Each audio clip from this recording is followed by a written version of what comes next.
Hello दोस्तों, crack study में आपका स्वागत है। प्राचीन भारतीय इतिहास का ये श्रृंखला चल रहा है और ये पार्ट 2 है। तो चलिए वैदिक काल शुरू करते हैं। प्रश्न नंबर 1 से शुरू कर रहे हैं। किस देवता के लिए ऋग्वेद में पुरंदर शब्द का प्रयोग हुआ है? इंद्र के लिए। ऋग्वेद में 20 शब्द का उल्लेख हुआ है 170 बार और ये सब इंगित करता है श्रेष्ठ वंश को। क्लासिकीय संस्कृत में आर्य शब्द का अर्थ है एक उत्तम व्यक्ति। नेक्स्ट देखते हैं, ऋग्वेद का कौन सा मंडल पूर्णतः सोम को समर्पित है? 9वां मंडल। निम्नलिखित में से किस एक वैदिक साहित्य में मोक्ष की चर्चा मिलता है? तो उपनिषद में। धर्म और रीत भारत के प्राचीनतम वैदिक सभ्यता के एक केंद्रीय विचार को चित्रित करते हैं। इस संदर्भ में कथनों पर विचार कीजिए। तो धर्म व्यक्ति के दायित्व एवं स्वयं तथा दूसरों के प्रति व्यक्तित्व कर्तव्य की संकल्पना था, ये सही बात है। रीत मूलभूत नैतिक विधान था जो सृष्टि और उसमें अंतर्निहित तत्वों के क्रियाकलाप को संचालित करता था, यह भी सही है।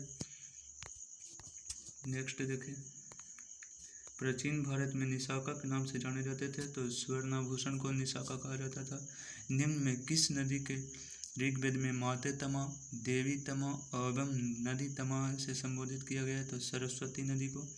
आयुर्वेद अर्थात जीवन का विज्ञान का उल्लेख सर्वप्रथम मिलता है अथर्ववेद में। प्रतिलोम विवाह तब माना जाता था जब उच्च वर्ण के नारी का विवाह निम्न वर्ण के पुरुष के साथ होता था। आर्यकालीन शब्द में अधिवास से क्या तात्पर्य है? तो कमर के ऊपर पहने जाने वाले वस्त्र को अधिवास कहा जाता है।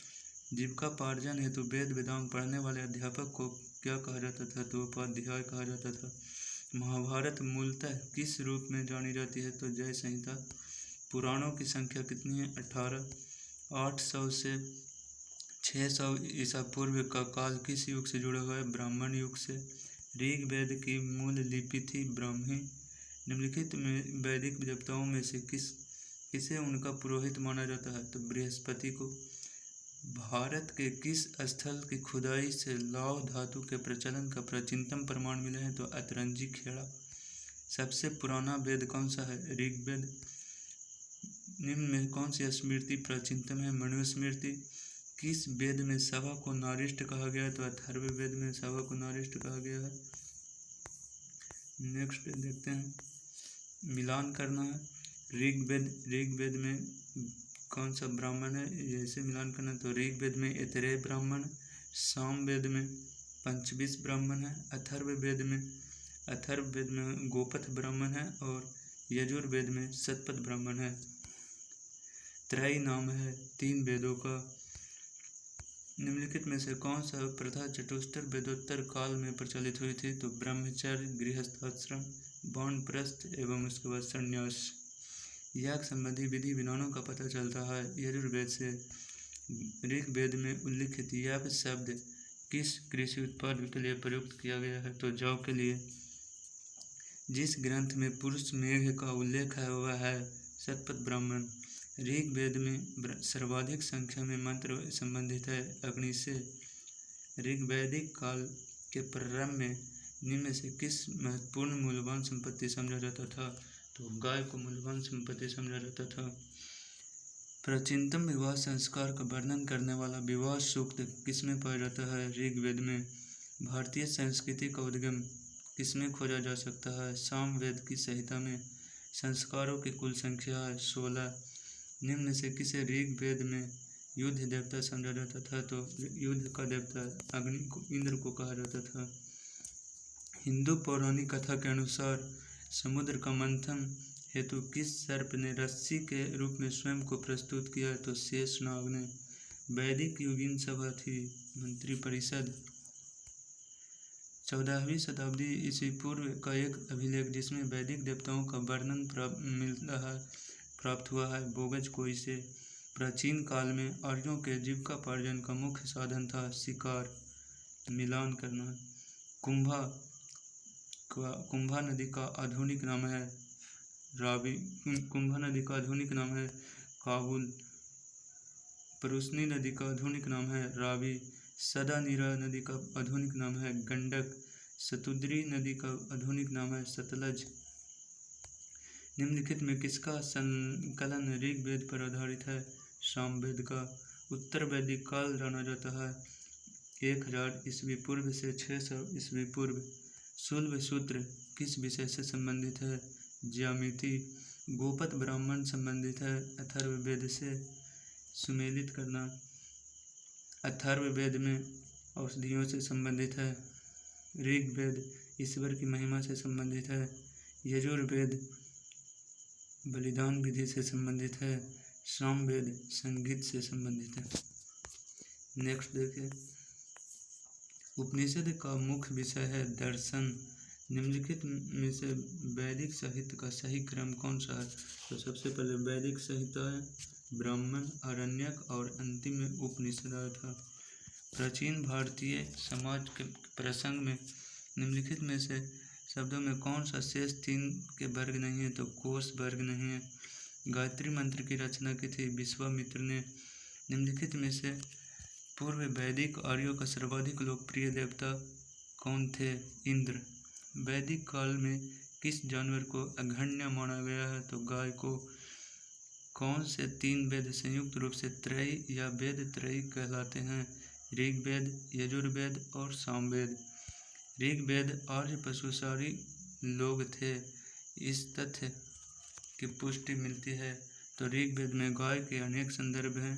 अधिकांश युद्ध गाय के लिए लड़े गए थे। पुरोहित को दिए जाने वाला उपहार प्रायः गाय होती थी, न कि जमीन। उपयुक्त सभी सही है। बोगज कोई महत्वपूर्ण है क्योंकि यहाँ से प्राप्त अभिलेख में वैदिक देवताओं एवं देवियों का नामोल्लेख प्राप्त होता है।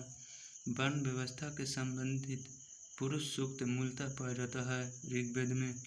ऋग्वेद है स्रोतों का संकलन। किस वैदिक ग्रंथ में वर्ण शब्द का सर्वप्रथम नामोल्लेख मिलता है? ऋग्वेद में।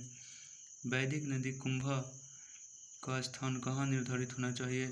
तो अफगानिस्तान में। आध्यात्म ज्ञान के विषय में नचिकेता और यम का संवाद किस उपनिषद में प्राप्त हुआ है? तो कठोपनिषद में। ऋग्वेद में ऋचाएँ की संख्या है 1028। आरंभिक वैदिक साहित्य में सर्वाधिक वर्णित नदी सिंधु। निम्नलिखित में कौन सी वह ब्रह्मवादिनी थी जिसने कुछ वेद मंत्रों की रचना की? तो लोपामुद्रा। निम्नलिखित 4 वेदों में से एक जादुई माया और वशीकरण का वर्णन है अथर्ववेद में। वैदिक नदी अश्किनी की पहचान निम्नलिखित नदियों में से किस एक के साथ की जाती है? तो चिनाब नदी का प्राचीन नाम था अश्किनी।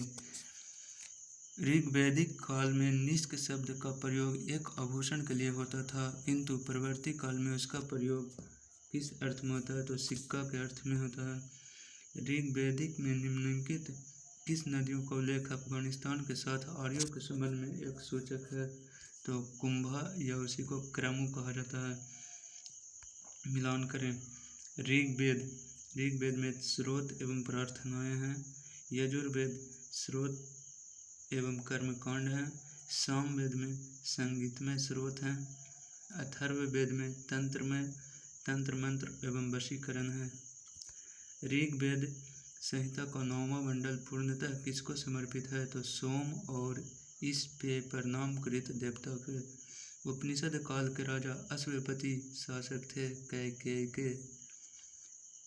किस वेद में सभा और समिति को प्रजापति की 2 पुत्रियां कहा गया है? अथर्ववेद में। ऋग्वेद काल में जनता निम्न में से मुख्यतः किसमें विश्वास करती थी? तो बलि एवं कर्मकांड में। ऋग्वैदिक काल में निष्क किस अंग का आभूषण था?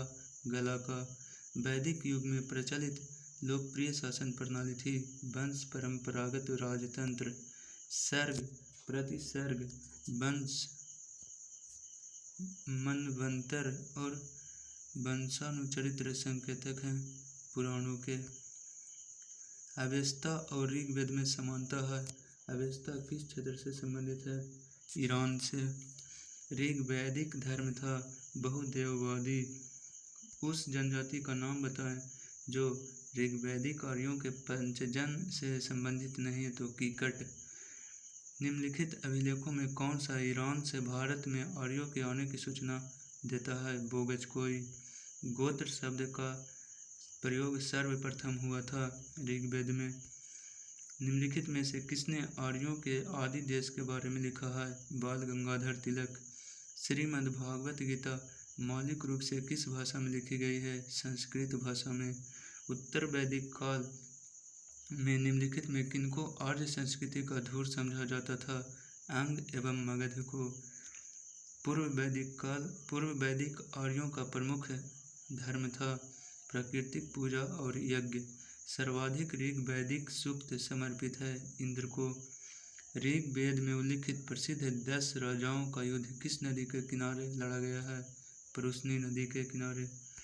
शतपथ ब्राह्मण में उल्लिखित राजा विदेह माधव से संबंधित ऋषि थे। तो ये ऋषि का नाम आप लोग कमेंट में बताइएगा। और वीडियो देखने के लिए धन्यवाद। और चैनल को सब्सक्राइब ज़रूर करिए, वीडियो को लाइक करिए, यदि अच्छा लगा हो तो बेल आइकन को भी दबा लेना।